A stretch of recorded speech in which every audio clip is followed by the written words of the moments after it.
queridos, vamos à exposição da palavra e para isso vamos abrir as nossas Bíblias no texto de 2 Reis.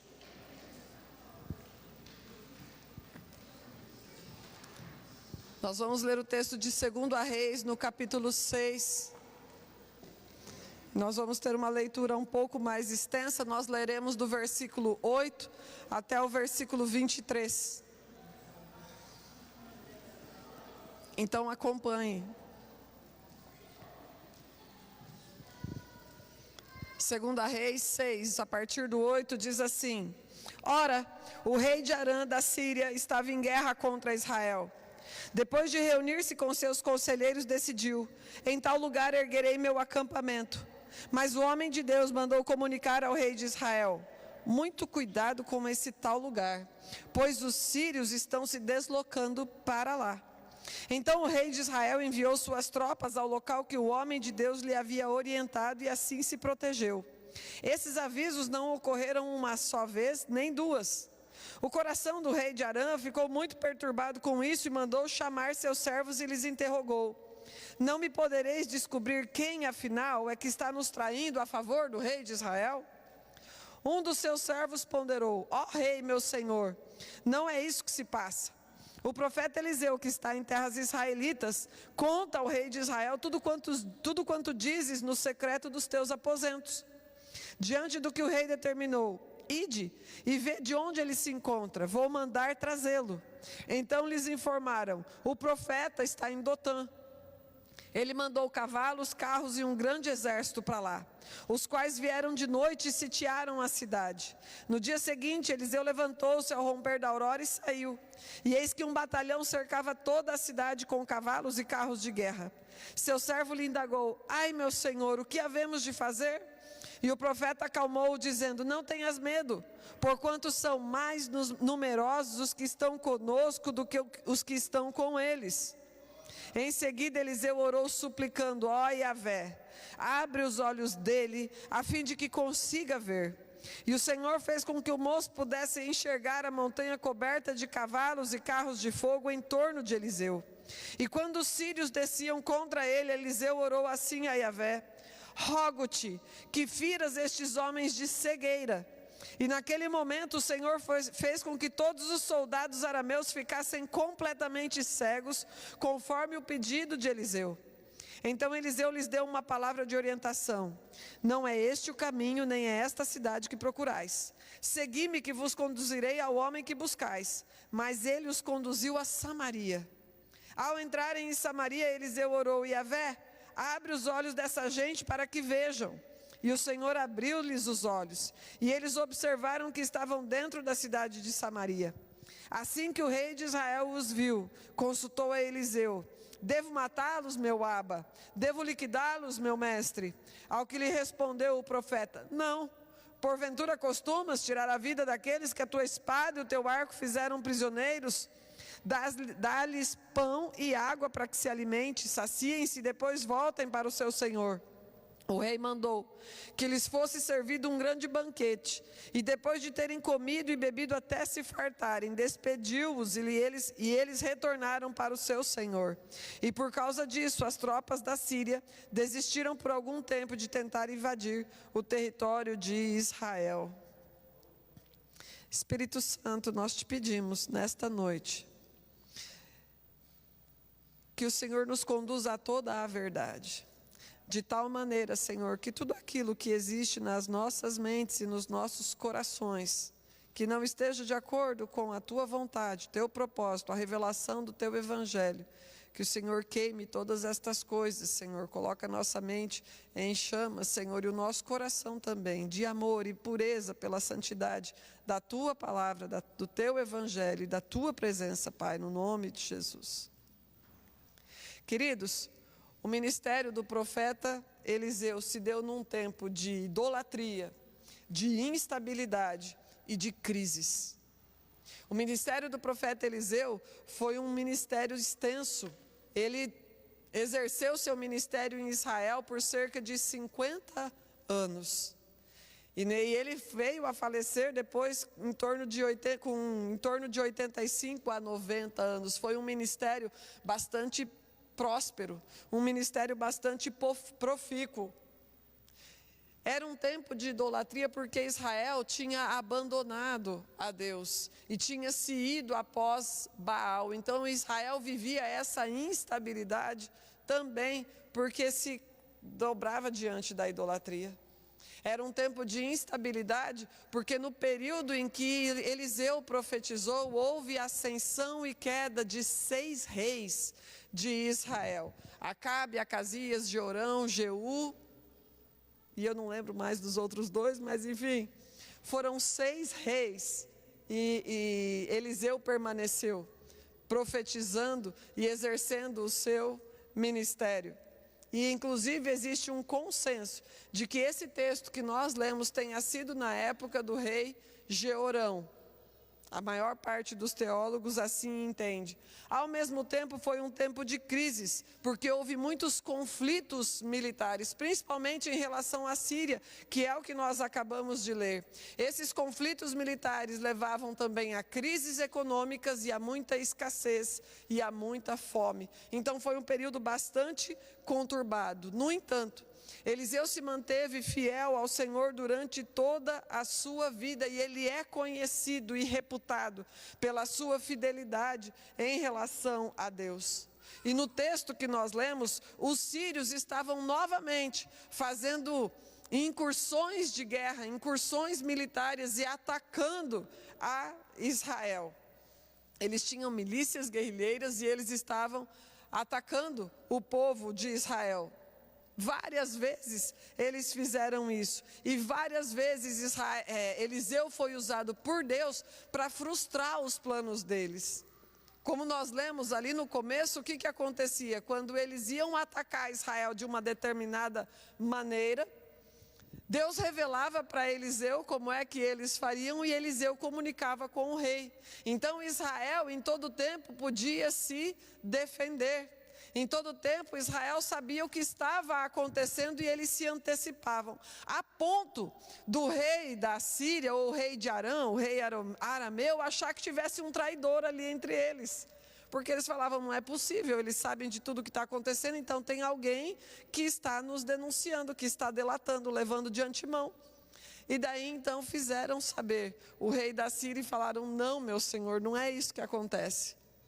O que está acontecendo é que Deus, o Deus de Israel, comunica com Eliseu aquilo que vai acontecer antecipadamente, aquilo que o Senhor fala lá no secreto do seu quarto, aquilo que o Senhor planeja de como é que nós vamos investir contra Israel. O Deus de Israel justamente revela para Eliseu, Eliseu comunica com o rei e assim eles podem se defender. A fidelidade de Deus.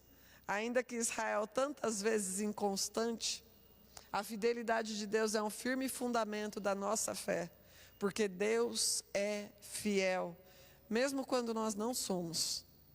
Mesmo quando nós não somos, Deus é fiel. Então olha só, quando o rei ficou sabendo disso, ele pensou assim, bom, então eu tenho que capturar a arma secreta de Israel. Então eu preciso sequestrar Eliseu, eu preciso capturar Eliseu. E eles se organizaram para isso. Eles se organizaram justamente para isso. Ele mandou um exército enorme, com cavalos, com carros, mandou um exército enorme para a cidade de Dotã, porque era lá na cidade de Dotã onde estava Eliseu e o seu servo Geazi. Aí então no outro dia, Eliseu acorda e justamente um exército enorme diante da sua porta. Fica pensando, gente, a Bíblia fala, conforme o texto que nós lemos aqui, que ele mandou, que o rei de Arã, ou o rei da Síria, ele mandou um exército enorme, só para pegar um homem.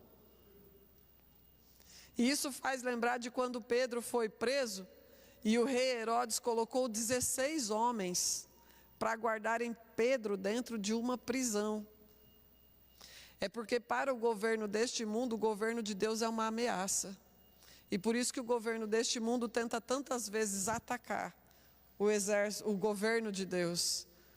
Porque o cristão para o governo deste mundo é uma ameaça. Um exército enorme para 2 homens, Eliseu e o servo Geazi.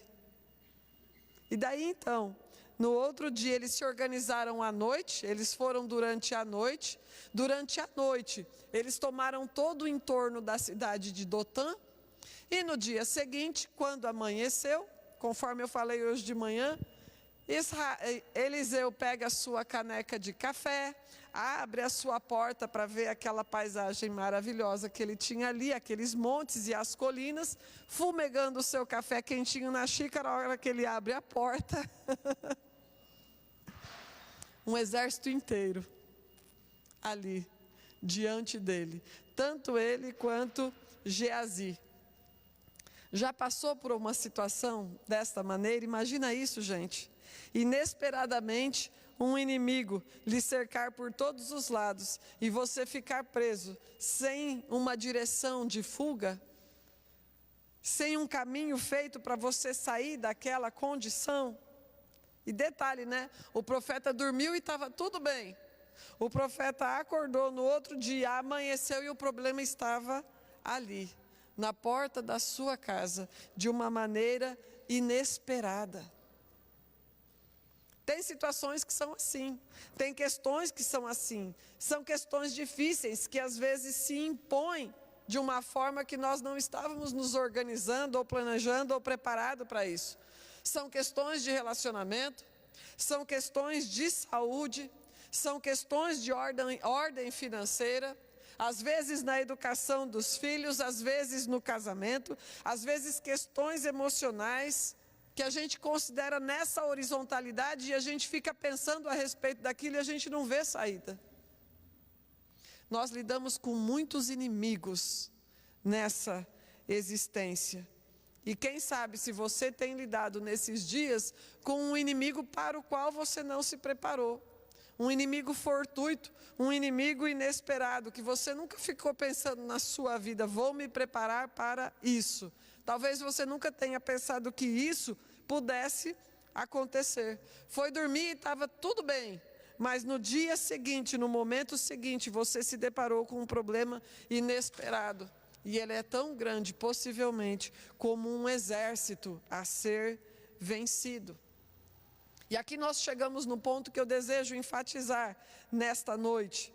Vencer os problemas que surgem como inimigos inesperados nas nossas vidas, na porta das nossas casas, questões que a gente não foi procurar, mas que de alguma forma chegaram até nós e que se impuseram, é uma questão de fé. Vencer esses inimigos é uma questão de fé. Existem coisas que acontecem conosco e a gente fica se perguntando muitas vezes como é que isso foi acontecer. E a gente fica até tentando recapitular na nossa memória quais foram os passos que nós demos para que se degringolasse dessa maneira. Afinal de contas, inclusive Eliseu, onde é que ele tinha errado para que a coisa desse errado daquela forma? Ele não tinha feito coisa alguma errada. Justamente o contrário, ele exercia o seu ministério com fidelidade ao Senhor. Mas o Senhor tinha permitido que um exército acampasse na sua porta da noite para o dia. E aquele exército tinha vindo para pegá-lo, possivelmente torturá-lo e possivelmente matá-lo também. Afinal de contas, ele era a arma secreta do exército de Israel.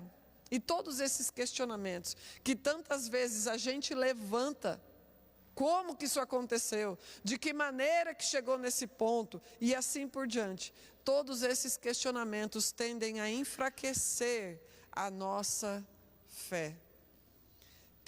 Tendem a colocar a nossa fé, a nossa certeza, a nossa convicção em dúvida.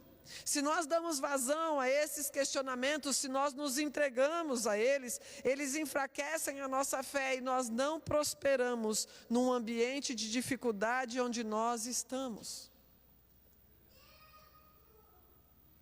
Deus sempre tem um caminho de prosperidade em todos os contextos onde nós estamos. Prosperidade bíblica, prosperidade de aperfeiçoamento da fé, prosperidade de maturidade. Mas enquanto nós estamos brigando com o contexto, Enquanto nós estamos justificando, enquanto nós estamos questionando, nós não conseguimos enxergar esse caminho de prosperidade e por isso nós não avançamos, a gente fica estagnado, a gente fica parado.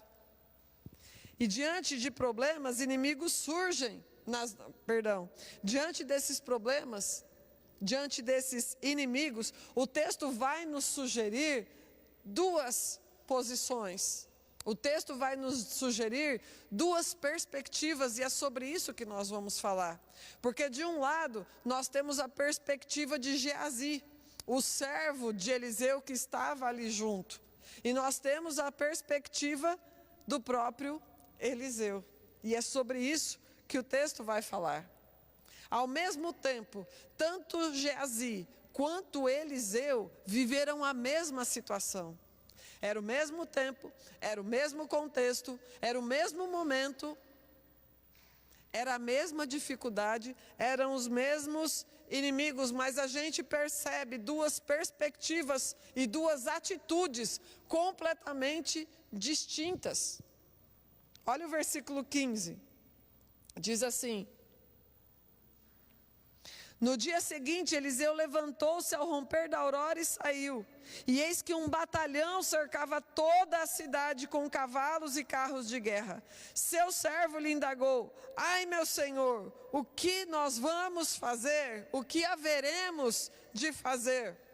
E é muito comum, diante de problemas que vêm nos intimidar, as pessoas ficarem girando em torno da situação e tentando elaborar em cima dela para tentar resolver a questão. E quanto mais a gente gira em torno do problema, mais ansioso a gente fica, mais questionador, mais desesperado. Nós vamos tentando conversar com as pessoas, buscando soluções terrenas, buscando soluções horizontais, buscando soluções humanas.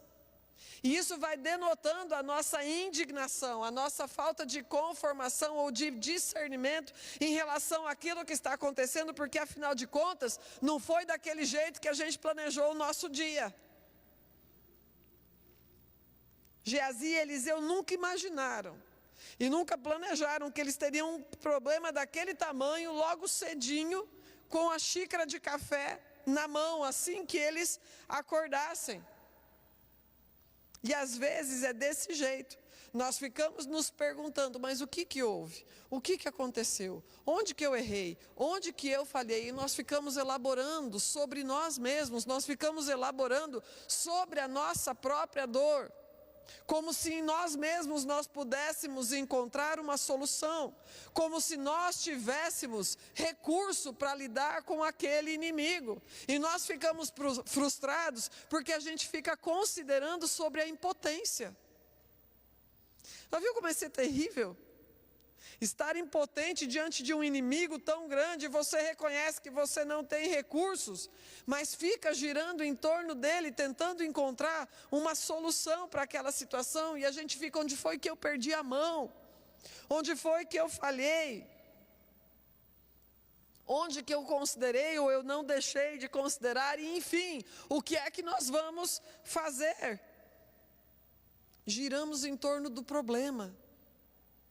Ficamos nutrindo o próprio problema. Tem ideia de como isso vai drenando a nossa energia? De como isso vai deixando a gente ansioso? De como isso vai drenando a nossa fé, enfraquecendo a nossa fé? Porque a gente fica elaborando sobre a impotência. A gente fica elaborando sobre tudo aquilo que nós deveríamos ter sido e não fomos, sobre tudo aquilo que nós deveríamos ter feito e não fizemos, sobre tudo aquilo que nós naquele momento agora reconhecemos: ah, deveria ter feito isso, mas no momento não fizemos. A gente fica olhando para o tamanho da dificuldade, para o tamanho da nossa insignificância e tentando de alguma forma encontrarmos em nós mesmos, com os nossos próprios recursos, uma solução para aquela circunstância. E emocionalmente, isso cansa, isso nos esgota. Ninguém chega em crise de ansiedade, em síndrome de pânico e burnout à toa. Ninguém chega nestas coisas da noite para o dia. É um processo. E é essa a questão de quem insiste em se manter na perspectiva de Geazi, na perspectiva terrena. Queridos, Geazi já caminhava com Eliseu há muito tempo. Geazi já caminhava com Eliseu há muito tempo. Ele tinha visto Eliseu ressuscitar o filho da sunamita. Primeiro ele foi lá e colocou o cajado, conforme tinha sido falado para ele fazer. Colocou o cajado, o menino não ressuscitou. Então quando chega Eliseu, Eliseu se deita sobre o filho da sunamita. E então aquele filho da sunamita ressuscita. E Eliseu tinha visto isso.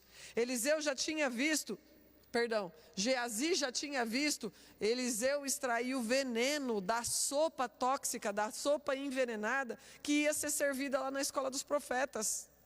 Se nós lermos 2 Reis, da onde nós estamos aqui, do capítulo 6 para trás, é isso que nós vamos ver, sobre todas essas histórias aqui. Geazi já tinha visto Eliseu multiplicar 20 pães de cevada e algumas espigas para 100 homens, e sobrou. Já viram isso em algum outro lugar na Bíblia também, né? Mas Eliseu já tinha sido usado por Deus para multiplicar 20 pães de cevada para 100 homens. E algumas espigas também. Geazi já tinha visto Eliseu ser usado por Deus para curar o general Naamã, que justamente era o general do exército inimigo, que estava todo cheio de lepra. Ele foi curado e, como gratidão, ele quis recompensar o profeta Eliseu. E Eliseu, reconhecendo que o dom vem de Deus, falou não e rejeitou os tesouros. Mas Geazi foi lá, correu atrás do general Naamã e falou assim: olha, um pouquinho desses tesouros eu quero. E ele ficou com alguma coisa do tesouro ali. Geazi já tinha visto o machado flutuar, quando eles estavam construindo um espaço maior para a escola de profetas. Ele já tinha visto aquele machado, aquela cabeça de machado de metal, emergir das águas. Então Geazi já tinha visto Deus fazer muitos milagres através de Eliseu, mas ele continuava insistindo em se desesperar, em se intimidar, em questionar a circunstância e buscar uma solução na realidade terrena. Geazi já tinha visto o céu transformar as circunstâncias da terra, mas ele insistia em enxergar as dificuldades na perspectiva da sua própria ótica, a maneira como ele via a situação, a perspectiva humana. Isso aqui, de antemão, nos ensina que milagres e sinais não operam fé nos corações. Os fariseus e as multidões viram Jesus operar milagres e não se converteram. O povo no deserto viu Moisés operar milagres e ainda assim continuaram com corações endurecidos. A fé é uma obra do Espírito Santo nos corações que correspondem com quebrantamento, que correspondem com arrependimento, à revelação de Jesus Cristo. E não tem problema algum a gente pedir para Deus fazer milagres na nossa vida. Inclusive nós devemos clamar pela sua santa e poderosa intervenção. Mas eles não nos farão crer mais, porque no final das contas, os milagres em geral acontecem porque nós já cremos que Ele é poderoso para fazer. Nós já cremos que Ele restaura a visão. Nós já cremos que Ele faz verdadeiramente o mar se abrir. Nós já cremos que o Senhor nos favorece. Nós já cremos que tudo coopera sim para o nosso bem. Então Deus sim se manifesta. E está lá Geazi, novamente, diante de uma situação perigosa, de uma situação difícil, de uma situação desafiadora, como todas as outras também tinham sido. Mas ele continua conjecturando sobre a impotência humana, sobre a nossa limitação, sobre tudo aquilo que nós não somos, o que é que nós vamos fazer? E por que é que Geazi fica tão preso à perspectiva visível, Por que é que Geazi fica tão preso àquilo que é humano? E o próprio texto explica na voz do profeta Eliseu. O profeta Eliseu, no versículo 16, fala para Geazi: não tenhas... O medo é um inimigo da nossa fé. O medo é um inimigo da nossa fé. O medo faz a gente se apegar a essa realidade visível e faz com que a gente fique inseguro. Foi por isso que Jesus confrontou os seus discípulos quando ele estava junto com eles no barco no meio daquela tempestade. Homens de pequena fé. Ou Jesus nos governa, ou o medo nos governa. E essa realidade humana, essa realidade visível, ela vai manifestar aquilo que nos governa, aquilo que nós cremos, principalmente em momentos de pressão e em momentos de dificuldade. O governo do medo é o resultado de nós querermos fazer as coisas do nosso jeito. O governo do medo é o governo que faz a gente se apegar a tudo aquilo que nós podemos ver, é o governo humano. Ele foi estabelecido dessa maneira desde o Gênesis. Quais foram as primeiras palavras de Adão, depois que eles pecaram e Deus os estava procurando ali no Éden? Adão tinha se escondido, e quando Deus chama a Adão, ele fala: Senhor, eu tive medo, e por isso eu me escondi. Depois da queda, a primeira palavra de Adão foi falar: eu fui governado pelo medo. O governo humano tem essa característica do medo. E por isso nós nos tornamos reativos. No final, se trata de uma retroalimentação. Porque quanto mais nós nos apegamos à vida material, mais medo a gente tem. E quanto mais medo a gente tem, mais a gente se apega à vida material. A gente vai tentando se segurar nas coisas, como se aquilo pudesse nos trazer segurança de alguma forma. E assim como nós temos Geazi, que insiste em olhar para as coisas terrenas aqui, por causa da fragilidade da sua fé, nós vamos percebendo que ele está sendo governado pelo medo. E é isso que Eliseu percebe. E ele fala assim: não tenha medo. Queridos, o governo do medo é um governo instintivo. E é um governo reativo. O governo do medo faz a gente ou ser agressivo, ou ele faz a gente se esconder. Já percebeu como é que reage um cachorrinho na rua? E eu já dei esse exemplo aqui outras vezes. Quando ele se sente ameaçado, quando ele se sente com medo, ou ele vai se esconder, ou ele vai atacar. E quando nós somos governados por nós mesmos, nós temos uma tendência tanto para a violência e para a agressividade, quanto também para a omissão e para se esconder. E Deus não deseja que nós sejamos governados instintivamente por nós mesmos e pelo medo. O Senhor deseja que nós sejamos governados pelo seu Santo Espírito. Então nós temos Geazi, que está nessa situação. E do outro lado nós temos Eliseu, o profeta. Ele está no mesmo contexto de Geazi. Os dois estão juntos, mas o posicionamento de ambos é totalmente distinto, é totalmente díspare, é totalmente diferente. Quando Geazi colocou o cajado de Eliseu sobre o rosto da mulher sunamita, o menino não ressuscitou, mas isso não intimidou a Eliseu. Ele foi lá e ele se deitou em cima do rapaz e clamou que o Senhor o ressuscitasse. E foi isso que aconteceu. Quando Geazi fez a sopa envenenada e serviu para os homens, e os homens começaram a ficar intoxicados e começaram a passar mal, e alguém gritou: morte na panela.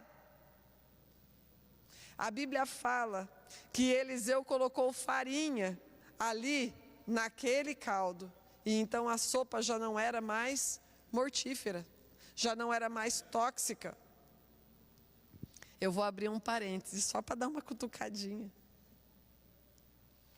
Quando a gente se reúne para comer, quando a gente se reúne para compartilhar a mesa, as nossas palavras têm que ser nutritivas e não tóxicas. Quando a gente se reúne à mesa, seja em família, seja em amigos, seja entre irmãos, a gente se reúne para falar coisas boas, para edificar as pessoas e não para falarmos uns dos outros de maneira não edificante. Não pode ter morte na panela do crente. A nossa mesa é uma mesa que nutre o nosso estômago, sim, mas também nutre a alma, alimenta o espírito. As nossas conversas precisam ser nutritivas. Nutritivas. Fecha o parênteses. Fecha o parênteses.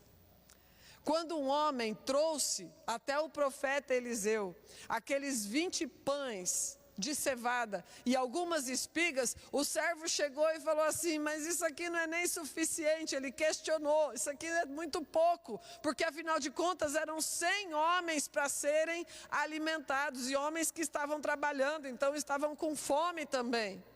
No entanto, a Bíblia fala que Eliseu enalteceu a suficiência de Deus, ao invés de reclamar da insuficiência daquilo que ele estava enxergando.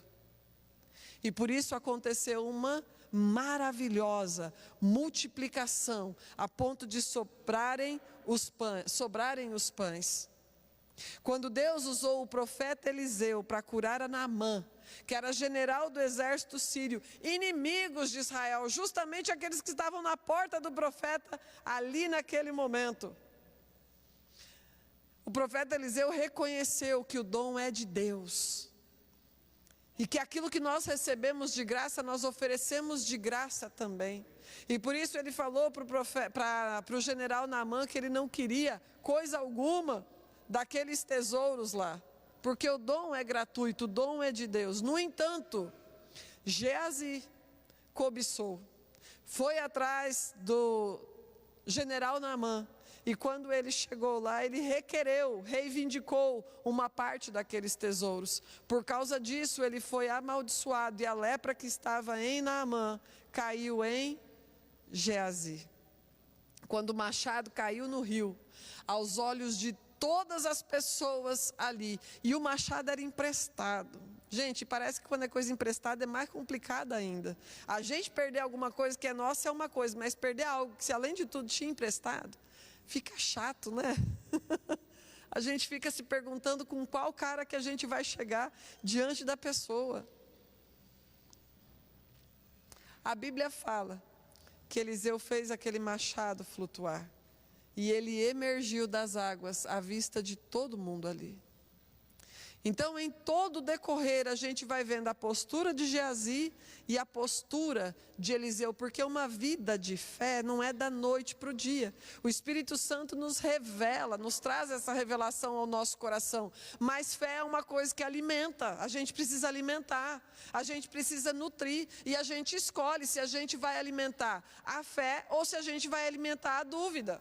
A gente escolhe se a gente vai alimentar o espírito ou se a gente vai alimentar a carne. E na hora da pressão, aquilo que estiver mais bem nutrido e mais bem alimentado é o que vai aparecer. E depois a gente fica: mas da onde que eu fiz isso?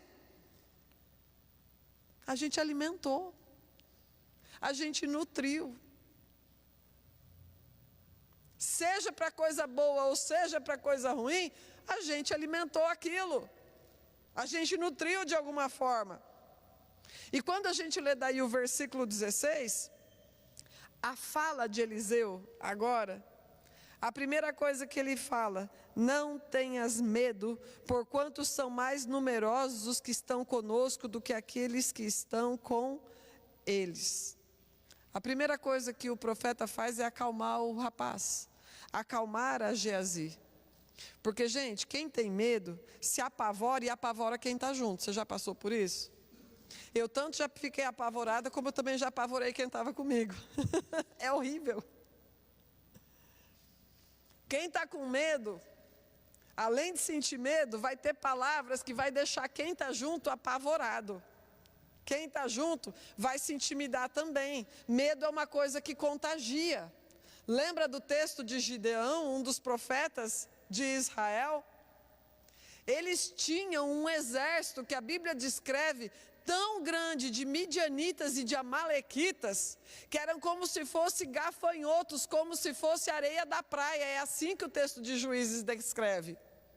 E eles tinham 32 mil homens para guerrear contra eles. No entanto, a primeira coisa que Gideão chega e fala para o exército é o seguinte: quem está com medo vai para casa. Quem está com medo pode ir embora, porque medo contagia a gente. 22 mil homens foram embora. Ó! Sobraram 10 mil. E depois aí Deus ainda dá mais uma ordem que só ficam 300, né? Vocês conhecem a história. Quem não conhece vai lá para Juízes 6 em outro momento e leia. Eram 300 contra um exército inumerável. Porque a glória é de Deus. A glória é de Deus. E medo é uma coisa que contagia. Contagia a você mesmo.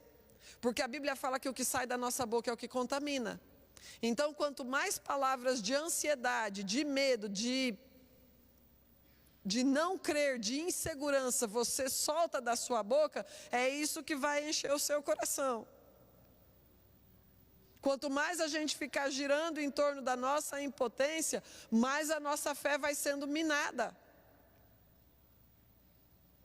Então, se a gente passa a semana inteira murmurando e considerando o que a gente vai fazer, como é que nós... Não, e o duro, cara, é que você viu que não sei o que, não. E o pior é isso aqui. Quantas vezes essas coisas saem da nossa boca?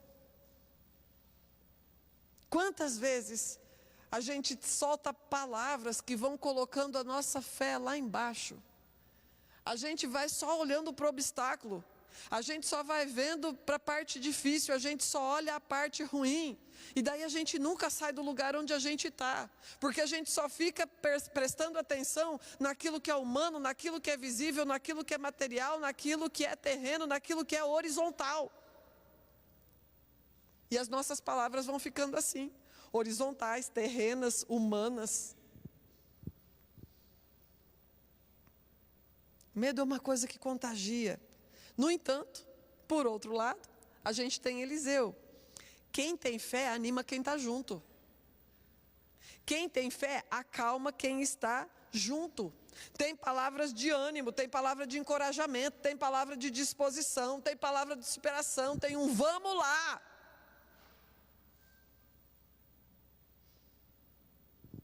Não por questão de pensamento positivo, gente, porque fé não é otimismo esvaziado.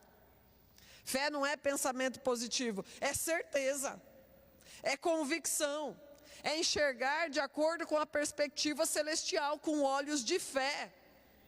Não do tipo, vai que Deus nos favorece. Não é isso. É certeza. É eu sei em quem eu tenho crido. E eu sei que Ele é poderoso. Eu sei, eu conheço. Não é um vai que dá certo, não é uma coincidência. Olhos de fé não são uma possibilidade otimista. Olhos de fé são convicção, certeza, confiança de que aquilo que está escrito na palavra de Deus é a verdade. E que a soberania de Deus se sobrepõe a qualquer realidade, seja terrena ou seja espiritual. Eliseu era um homem que andava com Deus. E por isso ele não era otimista em relação àquilo que Deus poderia fazer para favorecê-lo. Ele tinha certeza que Deus intervém na história a favor de todos aqueles que o amam. Na minha última pregação, sobre ser discípulo de Jesus ou inimigo da cruz, a gente abordou esse assunto. Nós falamos sobre perspectiva celestial e perspectiva terrena. Eu quero dar uma esticadinha nesse assunto. O texto que nós lemos na ocasião foi Filipenses 3, que diz que nós aguardamos a volta de Jesus do céu. E como que seria nós aguardarmos a volta de Jesus do céu?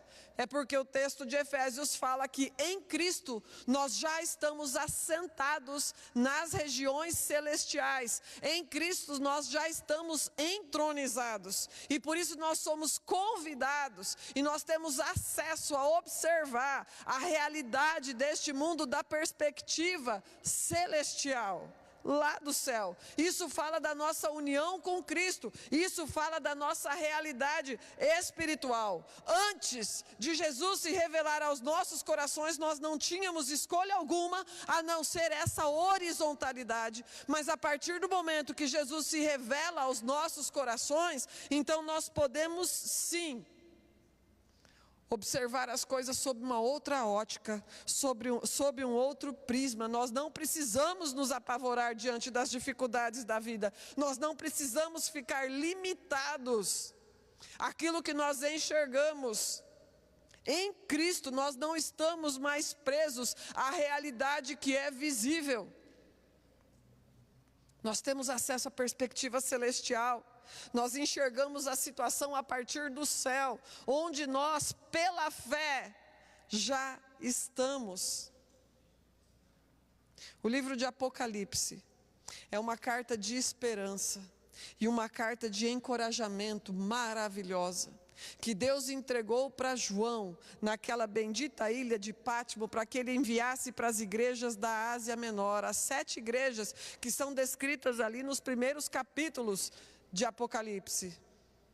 Irmãos, a situação das igrejas da Ásia Menor, debaixo da tirania do imperador Domiciano, que era o imperador da época, era terrível. Era terrível. O imperador Domiciano, ele tinha determinado que ele seria cultuado como uma divindade e reivindicava essa adoração. E por isso, todo aquele que não se dobrasse diante do imperador seria preso, torturado e morto por crime de traição, porque não adorar ao imperador era crime de lesa pátria, era crime de lesa majestade, era traidor.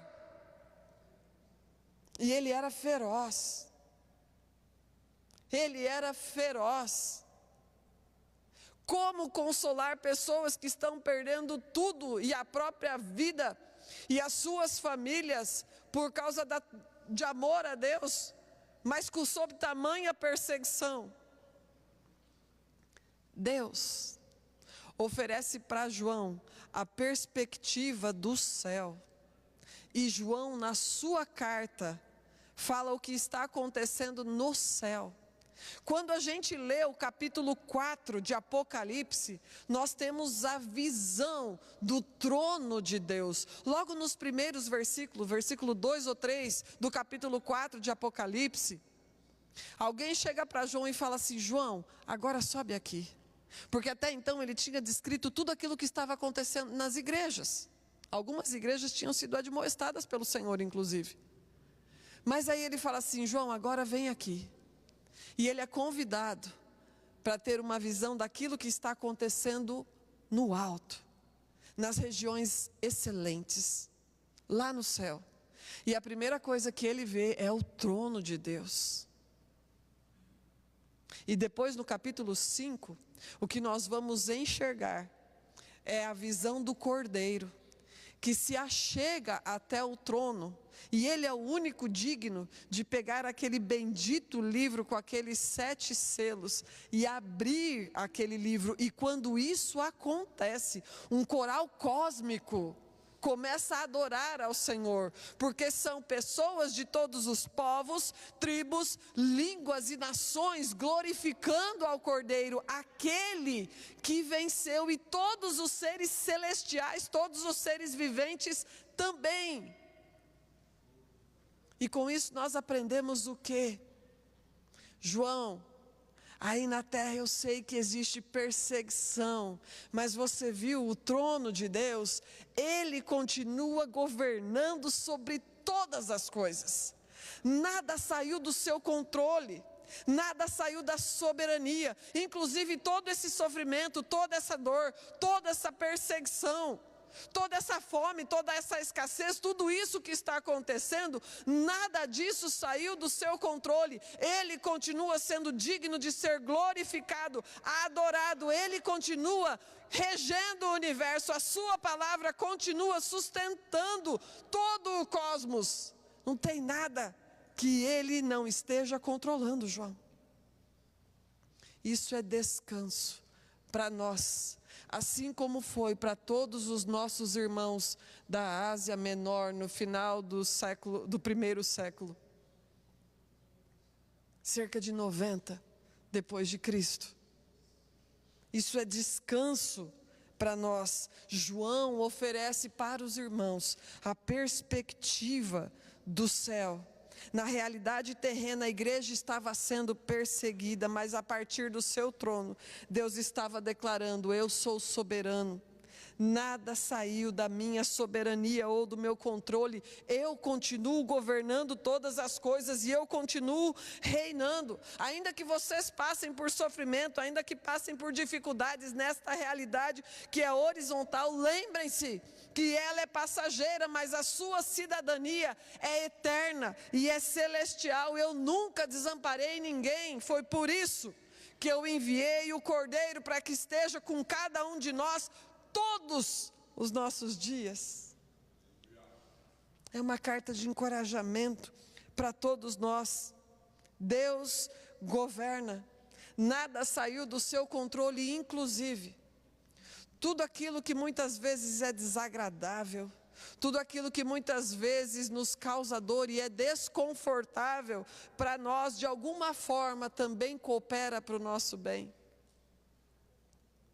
Também coopera para o fortalecimento da nossa fé. Também coopera para que Cristo seja formado em nós. E a maneira como nós enxergamos vai determinar a maneira como nós vamos nos comportar, como nós vamos reagir diante dos diferentes cenários que vão se sucedendo na nossa jornada. Se a gente vai se amedrontar, isso vai se manifestar através de desespero, de impaciência, de irritação, de ansiedade, de excesso de controle, de somatização na nossa saúde. Se nós olharmos para a situação como o nosso país hoje está no mínimo intimidadora. Caos social, caos econômico, caos moral, e todo mundo com medo, e é por isso que o país está tão estridente. As pessoas estão estridentes porque estão manifestando que estão inseguras, que estão com medo. E nós podemos nos juntar a essa fala toda estridente, ou nós podemos ser aquilo que Jesus falou para nós sermos em todos os ambientes, mas que tal neste, onde nós somos comissionados por Deus, para sermos pacificadores, promotores da paz. Jesus pacificou tempestades e corações, e nós somos chamados para fazermos a mesma coisa,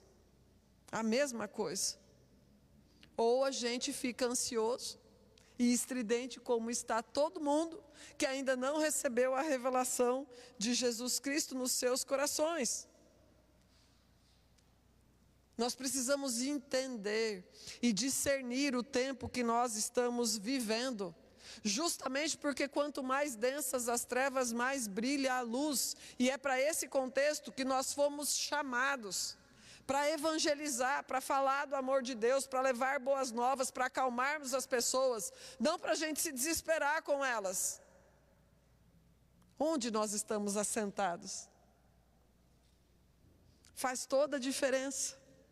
Porque ou nós lidamos com as situações assentados ao lado de Jesus, nas regiões celestiais, ou sentado no sofá, assistindo o noticiário e ouvindo a respeito de tudo que está acontecendo. Todas as calamidades, Jesus está às portas. E Ele falou que no princípio das dores aconteceriam calamidades. A Bíblia fala sobre todas estas coisas. Onde nós estamos assentados? Tem sido um exercício meu pessoal também. Essa semana, inclusive, passando por algumas situações, por algumas dificuldades, lidando com alguns problemas, porque todos nós os temos. E considerando Jesus, fiquei imaginando isso, inclusive, Jesus do meu lado, como se a gente estivesse do ladinho um do outro. Como é que eu me comportaria? Se Jesus se tornasse visível do seu lado no momento em que você está enfrentando uma dificuldade, lá no seu trabalho, ou lá na sua escola, ou lá na sua faculdade, em qualquer ambiente onde você esteja passando por um momento de dificuldade, se ele se tornasse visível do seu lado, qual seria a sua reação? Porque a única diferença é que a gente não enxerga. Mas a verdade é que ele está. A hora que a gente pega um diagnóstico médico ruim, se Jesus estivesse visível do nosso lado, sentado ali, recebendo o diagnóstico junto com a gente, como a gente reagiria? Quando a gente puxa o saldo e a gente vê que a conta está mais para lá do que para cá, qual a nossa reação? A questão é que nós somos chamados para nós termos fé naquilo que só não é visível com estes olhos aqui. Um dia será.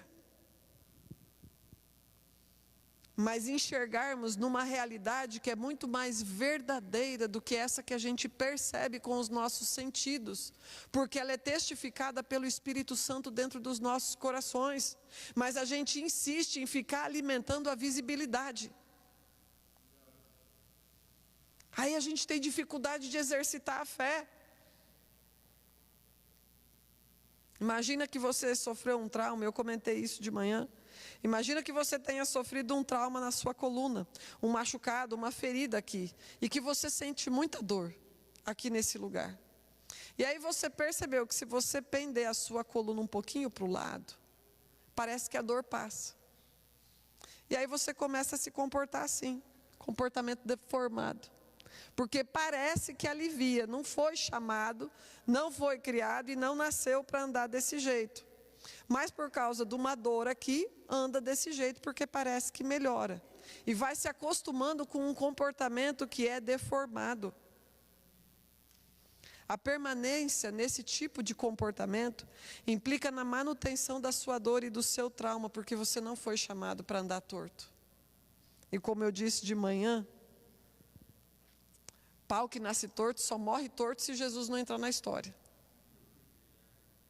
Pau que nasce torto só morre torto se Jesus não entrar na história. E olha que ele era carpinteiro. Quanto mais torto a gente andar, mais torto a gente vai andar. Porque a gente fica elaborando sobre a nossa dor.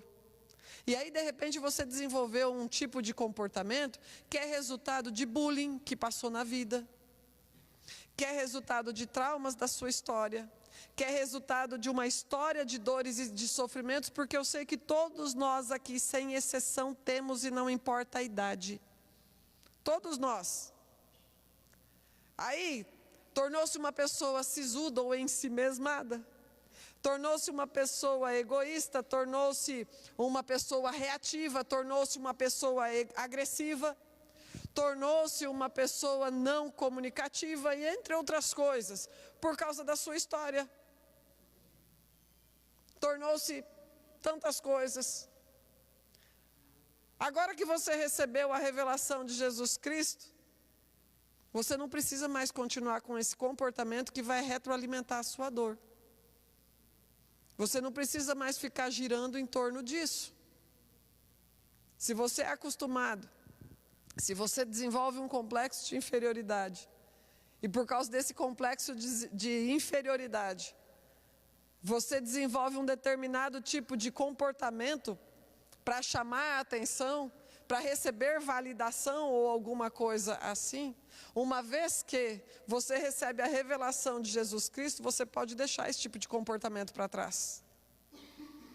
Você não precisa mais se desesperar se o machado afunda. Você não precisa mais se juntar nas rodas para falar dos outros, para parecer que você é um pouquinho melhor.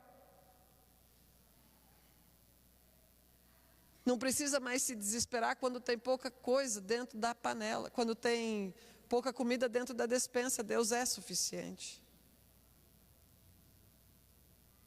Então, o tipo de comportamento que nós temos manifesta aquilo que nós acreditamos também.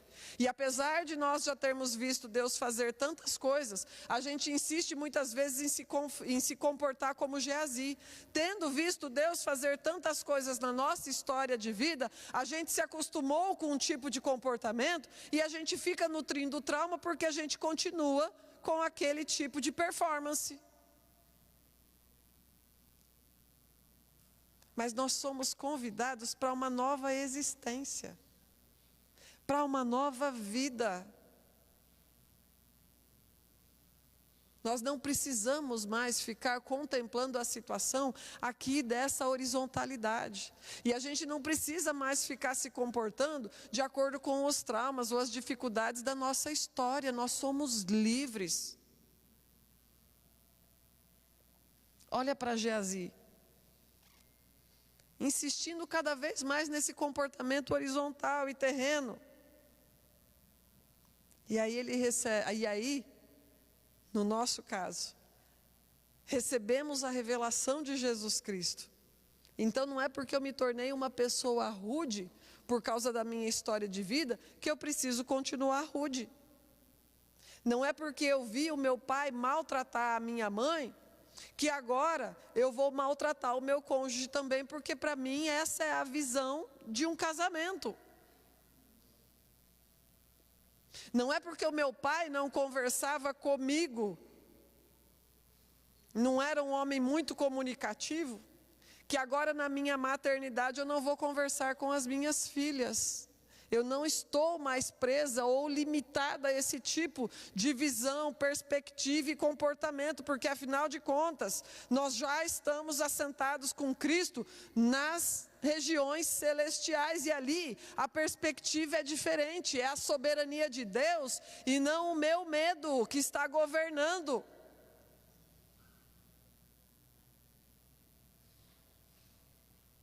Não preciso continuar amargo, nem avarento, nem mesquinho, nem indiferente, nem egoísta, nem inconstante, nem vingativo, nem orgulhoso, nem seja o que quer que aconteceu na nossa história. Esses comportamentos deformados são resultado de uma história caída, sim.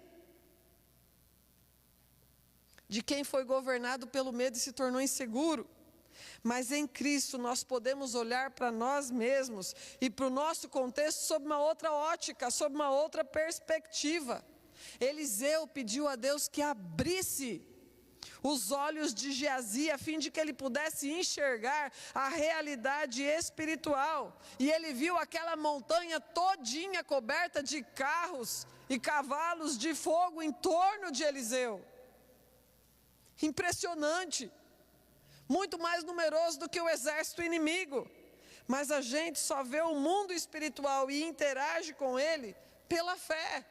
O que é que nós temos nutrido? As nossas ações, as nossas palavras nutrem aquilo que nós cremos, alimentam aquilo que nós cremos. A Bíblia diz que a nossa luta é contra principados, potestades nas regiões celestiais, mas a gente insiste em discutir com as pessoas.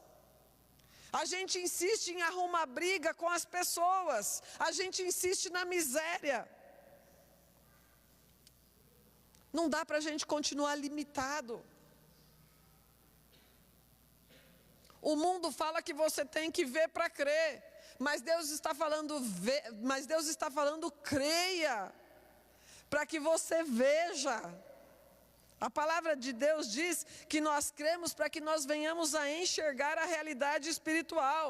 E para o homem espiritual, tudo é espiritual.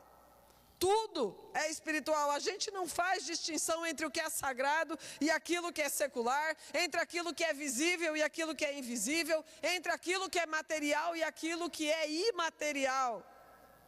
Para o homem espiritual, nós discernimos todas as coisas espiritualmente e nós glorificamos a Deus em qualquer contexto ou realidade. Mas afinal de contas, nós temos alimentado o homem espiritual. seja diante de homens, ou seja diante de demônios, nosso Deus é digno de ser adorado, e a gente não pode se comportar como quem não o conhece. Como é que eu faço então para viver como quem está assentado nas regiões celestiais? Como que a gente manifesta isso? E o próprio texto vai dizer, quando a gente lê as passagens anteriores, Eliseu se compadeceu daquela sunamita a ponto de clamar ao Senhor, se deitar sobre o filho dela para que ele ressuscitasse. Exercite a compaixão.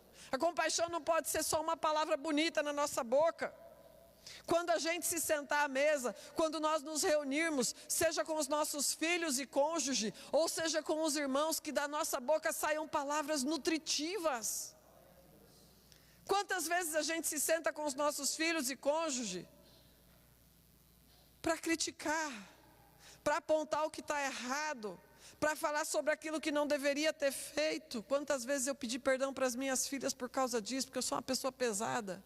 Eu tenho uma tendência para criticar, misericórdia. Por isso que eu falei em algum momento que eu vou aprendendo leveza com as minhas filhas. Elas trazem leveza, me ensinam sobre isso.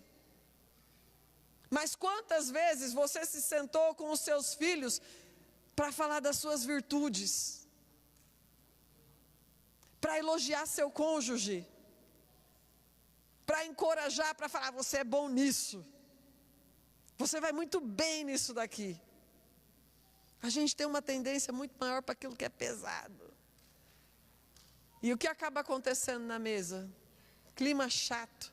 Fica aquele climão de tensão. Gente, é horrível. Em alguns momentos eu já fiz isso. Depois eu fico com a cara no chão. E fico me perguntando, o que aconteceu? Por que eu fui fazer um negócio desse? Para que eu fiz isso? Aí eu fico com vergonha das filhas e de Deus.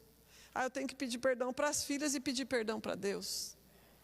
E fica a dica, se você tem essa tendência chata como eu, que a maneira como a gente faz para não deixar a nossa carne nos sabotar, é a gente chegar para quem a gente ofendeu e pedir perdão. E depois para Deus também.